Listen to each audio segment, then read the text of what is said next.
Hey there, and welcome to the latest Bitcoin update. Today, let's focus on the recent changes in a simpler way. We've got a new microstructure in play during a small correction phase.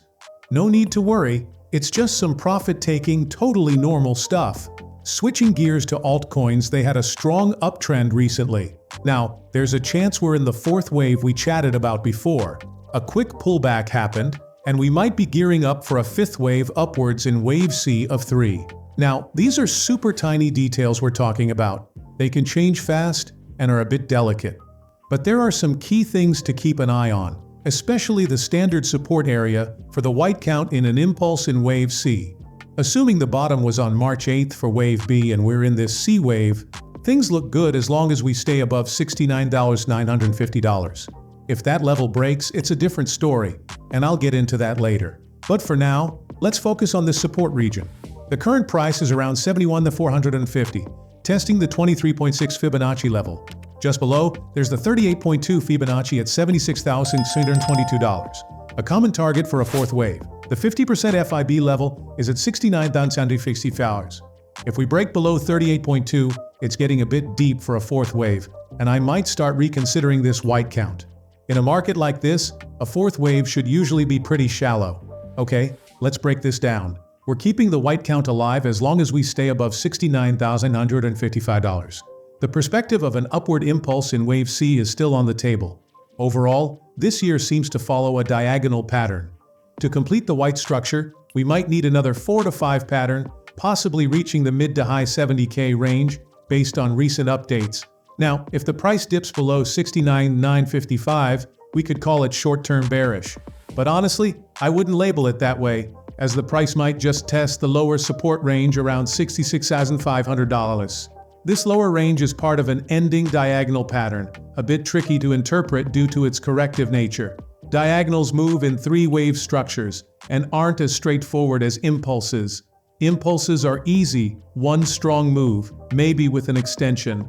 Diagonals, on the other hand, have multiple interpretations due to their corrective nature. I've outlined the two most likely scenarios, and the recent pullback led me to include the yellow one. If wave 3 is complete, this could be the primary wave 4, aligning with the white count. So even in this case, we ideally don't want it to drop below 67K. From there, we might see a fifth wave, possibly reaching the mid-70K region. Keep in mind there's structural support, and the white count's formal invalidation point is at $67,200. Let's simplify this. I added the yellow count with the orange support region, just in case we briefly dip below the red line and then bounce back. If we do drop below the upper support range, I'll lean towards the yellow count. Both counts should still allow for more upside on the micro level. Now, if we break that lower support region, it strongly suggests a larger correction down to the mid-50K range in red wave 4. This would mean the overall rally in circle wave 3 is complete, a significant move. Keep an eye on the daily chart in future videos for a closer look. This scenario only kicks in if we go below $66,520. It's a risk to be aware of. If a bigger pullback happens, strategically, the mid-50K range might be a good time to add positions, given the market's generosity. We haven't seen deep pullbacks for a while, and many people missed out on adding the positions they wanted. If that happens, I'd consider buying BTC and maybe altcoins. But two support levels would need to break for confirmation, and currently, there's no sign of that happening. I like the yellow count, but the white one seems to be leading for now. I'm open to a deeper pullback, considering the yellow count's probability. Remember, it's a messy structure up there. That's my Bitcoin update. If you enjoyed it, hit the like button, drop a comment, and subscribe. Thanks for watching. Bye-bye. It's not a game, it's a rich thing.